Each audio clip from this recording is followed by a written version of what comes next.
दोस्तों, काफी समय पहले की बात। एक गांव में एक चालाक चोर रहा करता था। वह इतनी सफाई से चोरी करता था कि किसी की पकड़ में नहीं आता था। लोगों का मानना था कि वो किसी की आंख से काजल चोरी कर लेगा तो भी किसी को भनक नहीं लगेगी। गांव में चोरी करते करते अब उसे बोरियत होने लगी थी। वह दूसरे चोरों के बीच अपनी धाक जमाना चाहता था। इसलिए उसने सोचा कि क्यों ना राजधानी जाकर राजमहल में सेंध मारी जाए। इससे दूसरे चोरों के बीच उसका रुतबा बढ़ेगा। यह सोचकर वह राजधानी आ गया। अब समस्या यह थी कि राजमहल में चोरी कैसे की जाए। वहां सुरक्षा में पहरेदार 24 घंटे तैनात रहते।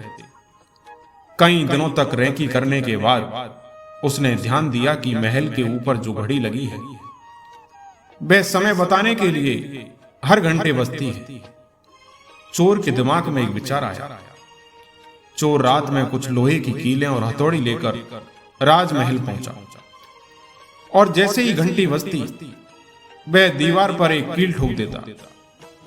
इससे घंटी की आवाज में हथौड़े की आवाज दब जाती और किसी को पता भी नहीं चलता था। इस तरह उसने 12 कीलें ठोक दी।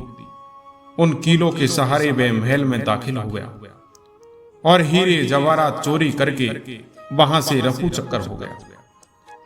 अगले दिन जब राजा को चोरी का पता चला तो उसे यह जानकर बड़ी हैरानी हुई कि इतनी सुरक्षा के बावजूद भी कैसे कोई राजमहल से चोरी करने में कामयाब हो सकता है।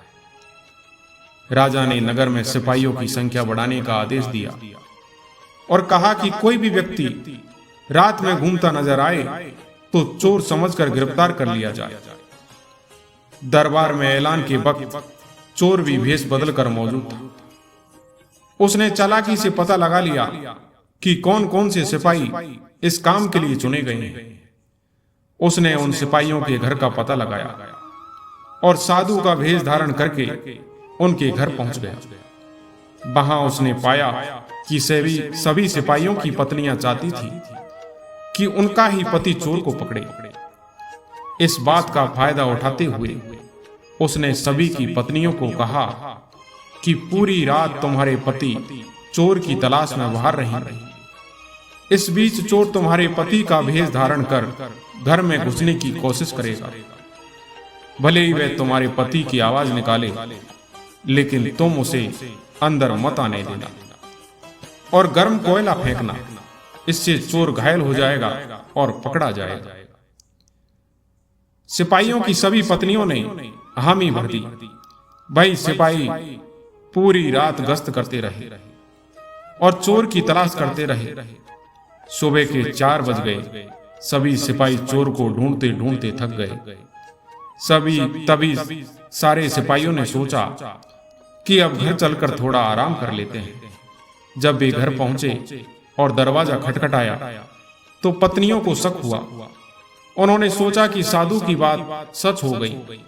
जरूर ये चोर है जो भेष बदल कर आया है। वे जलता हुआ कोयला अपने पतियों पर फेंकने लगी। इससे सारे सिपाही घायल हो गए। उन्हें अस्पताल में भर्ती कराना पड़ा। दूसरे दिन राजा को जब सारी बात पता चली तो वह चिंतित हो गया। उसने फौरन कोतवाल को आदेश दिया कि जितनी जल्दी हो सके उस चोर को पकड़कर हाजिर किया जाए।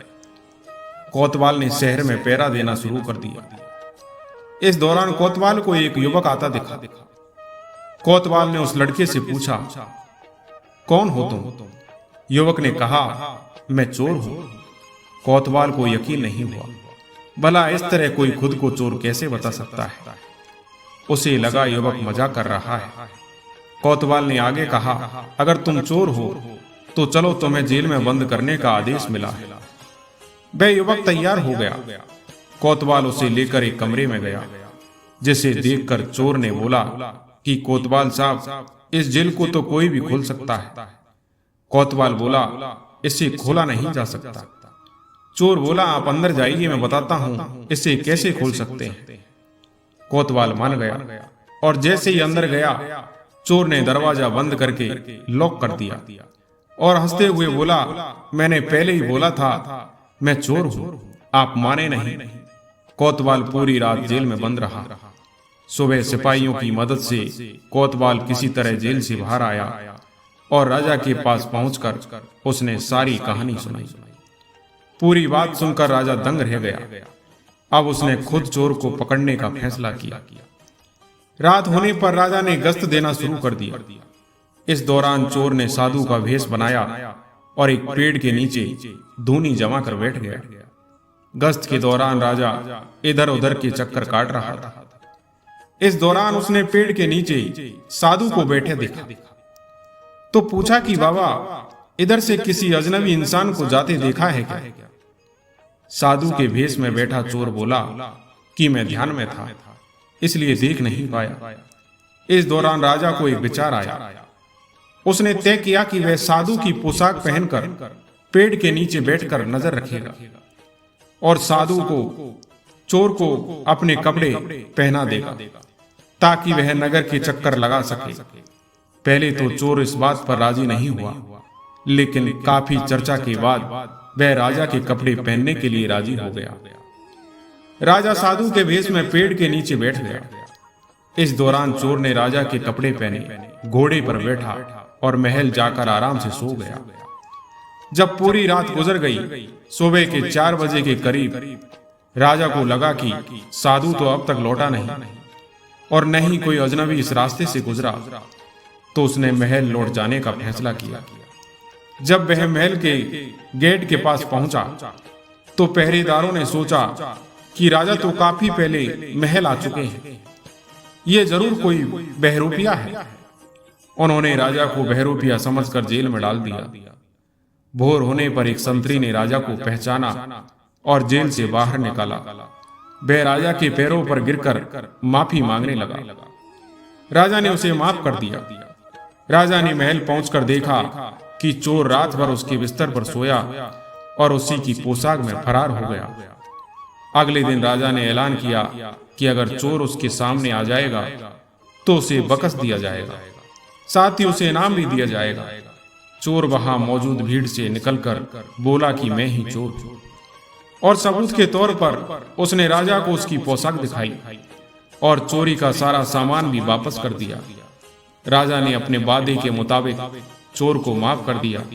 राजा ने भेंट में उसे एक गांव दिया और साथ ही ये वादा लिया कि भविष्य में वह कभी चोरी नहीं करेगा।